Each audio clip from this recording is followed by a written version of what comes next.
رقابت‌های جام حذفی فوتبال داماش گیلان فوق‌العاده عمل میکنه، بهشون تبریک میگیم، به هوادارانشون، به مردم خوب گیلان.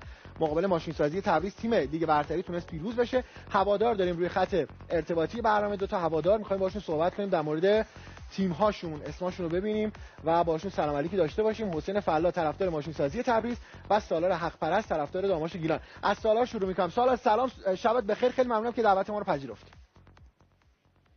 خیلی ممنون از شما که دعوت کردید. خیلی متشکرم.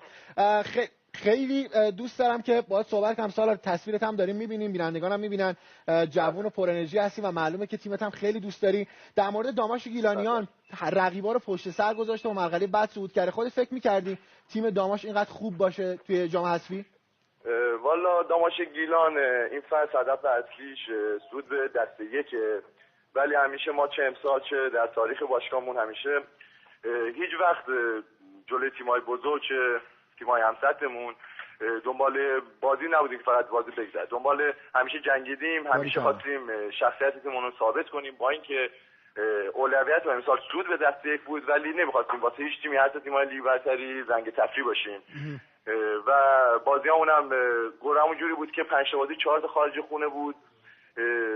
برخلاف گفته‌هایی که گفتم ما شانسی حالا تا اینجا اومدیم، ولی با تیم قشقایی، تیم دسته یکی قشقایی رو حذف کردیم و 4 تا بازی خارج خونه، بازی آخرمون هم که جلوی تیم خوب لیگ برتری ماشین‌سازی بازی کردیم و با بازی خوب تونستیم به مرحله بعد صعود کنیم. درود بر تو، اشاره کردی. حالا دیدم که بعضی جاها گفته بودن شانسی کلمه خوبی نیست، خودت هم اشاره کردی. میگم ما تبریک میگیم، ما در برنامه شب‌های فوتبالی به داماش به هوادارانشون تبریک میگیم. خودت هم توی کلماتت اشاره کردی که هدف گذاری بلند مدت داشتین. سالار خیلی کوتاه بپرسم از سالار، بحثو جمع کنیم، پرونده گفتگو رو ببندیم. سالار حالا فکر می‌کنید داماش اومده جزء تیم‌های بالای جام حذفی هست، فکر می‌کنی بتونه دوباره پیشروی کنه به سمت جلو؟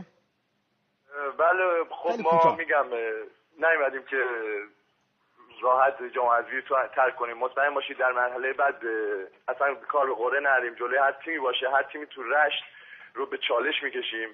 با اینکه هدفمون نیست ولی جنگیدن مکتب داماش و هوادارش.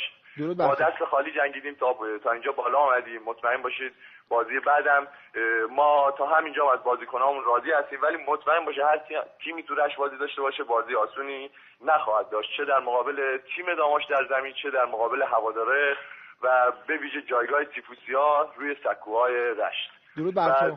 زیبایی جام حذفی هم توی خودتون گفتید همینه که تیمایی که از سطح‌های مختلف بازی می‌کنن، وگرنه دیگه لیگ برتر بود و نیاز به جام حذفی نبود. خیلی متشکرم هر دو هواداری که روی خط ارتباطی برنامه آمدید. ممنونم.